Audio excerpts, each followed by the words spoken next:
చిత్తూరు నగరంలోని మంగసముద్రంలో శనివారం పింఛన్ పంపిణీ కార్యక్రమాన్ని చిత్తూరు ఎమ్మెల్యే కురజాల జగన్మోహన్ ప్రారంభించారు. ఈ సందర్భంగా ఆయన మాట్లాడుతూ రాష్ట్ర వ్యాప్తంగా సెప్టెంబర్ 1వ తేదీన ఆదివారం కావడంతో ముందస్తుగా పింఛన్ పంపిణీ కార్యక్రమాన్ని రాష్ట్ర ముఖ్యమంత్రి చంద్రబాబు నాయుడు ప్రారంభించారన్నారు.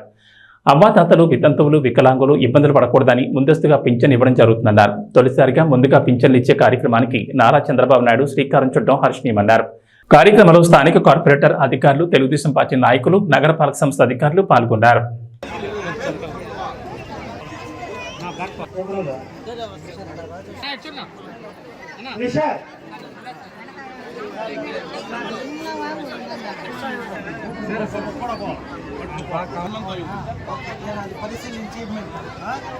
డానియల్ రాజ్ హర్షిని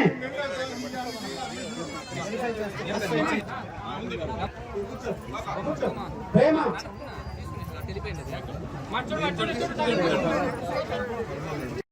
కాబట్టి మరొకసారి మీ వార్డుకి వస్తాను. మీ సమస్యలు మీకు ఏమేమి కావాలో అన్ని చెప్తూ ఉంటాడు ఉదయ్. కాబట్టి సాధ్యమైనంత వరకు అంచెలంచెలుగా చేసుకుంటూ మంచిగా ఒక మంచి స్మార్ట్ టౌన్ చేయాలన్న నా ఆలోచనకి మీ అందరి సహకారం కూడా కోరుకుంటున్నాను. రాష్ట్రానికి కూడా జరుగుతుంది.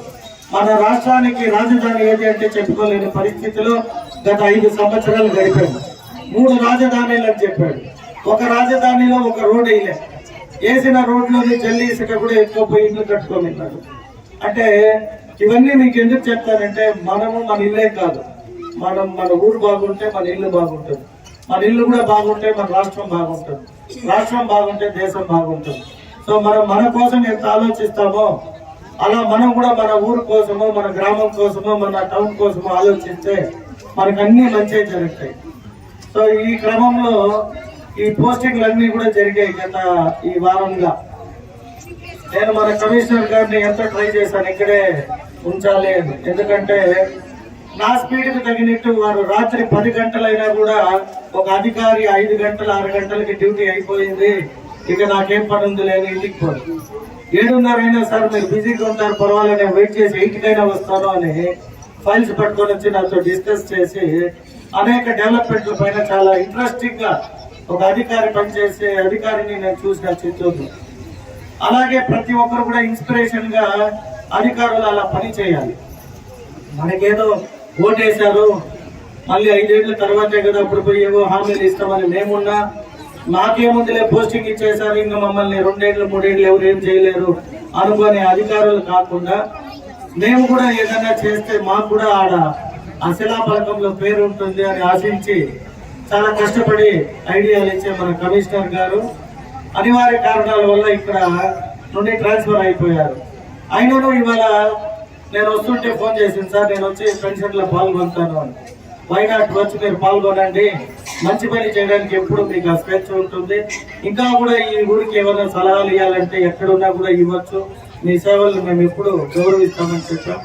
ఖచ్చితంగా వారు ఈరోజు వెళ్తున్నారు కాబట్టి మీ అందరి సమక్షంలో ఎక్కడున్నా కూడా ఓల్డ్ బస్ స్టాండ్ చేయాలని నేను అడిగిన తక్షణం చాలా లీగల్ గా కావచ్చు ఇంకా అనేక విషయాలు కూడా కోఆపరేట్ చేసి దీన్ని ఎలా డెవలప్ చేస్తే బాగుంటుంది అని ఆలోచించారు.